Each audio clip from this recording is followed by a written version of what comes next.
Alright, today we're here with my top dude, Jeffry Tanner Baird. He's going to tell us about his monster buck. My dad the previous year had killed a monster in the same area, this unit that doesn't take as many points to draw, and so I put in for it not thinking I would draw, and I drew it with 0 points. Got really lucky, and then so we started hunting, and then we put up some trail cameras everywhere, tried to find a big buck like we did on his hunt. There wasn't quite as big of bucks, but this buck showed up, and he looked a little bit different that year. He had G4s. Anyway, so we hunted our guts out, and there's another guy in the area, and we saw it the day before the hunt. It had it like at 100 yards on accident, and then we never saw it again the whole rest of the hunt. So that was kind of a tough hunt. And then the next year, put in again and drew again. I don't know how I would do it. I couldn't draw it if you wanted to now, but it's really a dry year, so all the ponds on that area were all dried out. It was really tough. We weren't seeing as much, but we did get one picture of him in the velvet. And like I said, there's not a lot of deer in the area, so the first day there was a buck, and I ended up passing him up. And the guy that was with us, hunting with us, and he knows the area better than I do, he told me I was crazy for passing up the buck that I passed up, but it wasn't big enough in my eyes to shoot. But so we keep hunting it out, and Conley actually, he ended up coming out with us on his birthday, and we almost slept in because it was daylight savings. And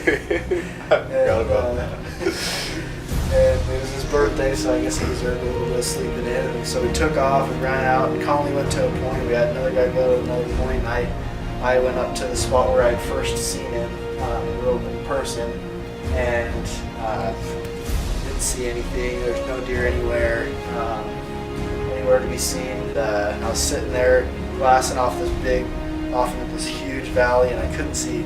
Obviously, there was nothing down there. I just was getting kind of down because we've been hunting straight the whole hunt. It was the last day of the hunt, the last morning of the hunt, and all of a sudden on my radio I hear, "Hey Tanner, can you hear Conley?" And it was my dad, and he was on the other ridge, way far away, and I'm like, "No, what's he saying?" And he's like, "He's got the buck, you gotta go." And I was like, "What?" And I guess the radios weren't working or something. I can't really remember what was going on with it. But I was just freaking out, like, I got the buck! Yeah. So I just took off running, and it was like a mile or 2 miles. I don't know. It was across this huge flat, and I made it all the way to Conley, and he's like, "There it is." And I look through the spotting scope, and it's way out there, just rutting does, out in the wide open, right in the sun. You can see his antlers glisten. But anyways, I took off because I wasn't thinking. Get all the way down there, and there's nothing. There's no deer. I can't see anything, and I'm pissed off because they're not telling me anything on the radio, and the radio's not working. And so I'm looking at them, putting my hands in the air, and I'm getting all pissed off, and I threw my radio down. And I remember I got it, and I took the battery off and put it back on. And then I just hear my dad and Conley like, "What are you doing? You walked straight into him." I was like, "What?" And they're like, "Yeah, they went right into the trees right in front of you." But we had his tracks, and it was kind of a sandy area, and we knew right where he went. And he probably would have went right into the canyon, this certain canyon that all the deer go to. And so my dad came down, and he's like, "Well, what should we do? We had two options. We can either track him into the trees and try to shoot him in the canyon, or we can wait here or we can wait and see if he comes back out tonight." And as soon as he said that, it just clicked in my head. We have to wait for tonight.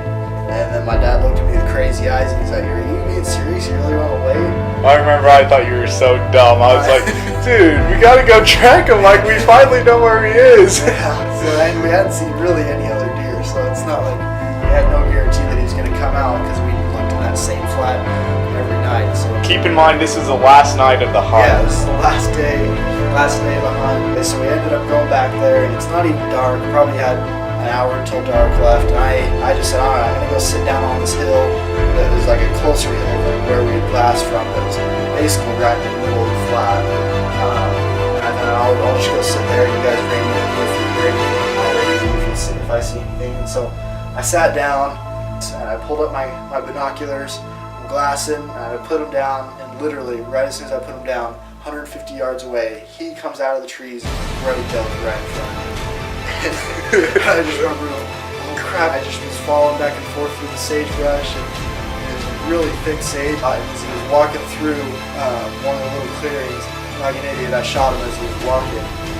But I remember I put it right on his shoulder, and boom, pulled the trigger. He jumped 10 feet in the air, I swear, and kicked both ways. And I thought, oh my gosh, it's over. And I put another one in, pulled back up on him, and he was running. So I was boom, put another one in, boom, as he's running. It looked like he went down underneath the bush, and I'm like, yes, he went down. And my first shot was good, at least. And I look up, and he's standing there, just standing there staring at me like, oh crap. So boom, boom. I didn't know how I was loading so fast, but I went through my whole rest of my clip as he bounds off into the trees like nothing was wrong. And as you can imagine, I was pretty depressed at this point. We tried tracking it, and there's no blood. We get on a track and we're walking, and there's no blood, no nothing, and kind of looked hopeless. And I just started losing it. And then it got dark on us, and we decided, and it was the last night, so it was over. The hunt was over, and so we didn't know what to do. And then I think Conley had to go back to town, because that was the last night, so he had to go home. I had to go home because I had school the next day. And but then my dad said, oh, I'll stay the night, and I'll try to track it in the morning, and we'll see where we get. And I'll call a friend. So he called a friend, and needless to say, me and Conley had a really awkward drive home. We didn't say anything to each other, and it was kind of just really awkward. I was depressed. I woke up the next morning. I couldn't really sleep the whole night. Got up the next morning, I'm getting ready, and I get a phone call. I see the phone, it's like 7 in the morning, and I see my phone buzzing. I see it's my dad, and I thought, you know what, I don't want to hear bad news. I'm done. So I didn't answer it, and then all of a sudden his friends started calling me from his phone, and I'm like, all right, I'll answer Ben. And so I answer the phone, and it's my dad, and he's like, you lucky mother effer. And I was like, what? And he's like, you just shot the biggest buck of your life. And I was like, are you kidding me? And he's like, dude, we found it. And I was like, what? And we were freaking out. And so I was like, all right, I gotta go. And so I threw down everything I had going on. I had my backpack and everything, about to go to school. Threw it, and I just ran out the house like, oh, I got it. I'm just glad there wasn't any cops on the way there. But anyway, so I pull up, and I come sliding in, and I see my dad's truck parked. So I get out, and he runs up and grabs me and hugs me. And anyways, it was dead right there. He was just a tough old buck, and so he handled the bullet pretty good. But so yeah, he ended up taping out at 186 as a 3-point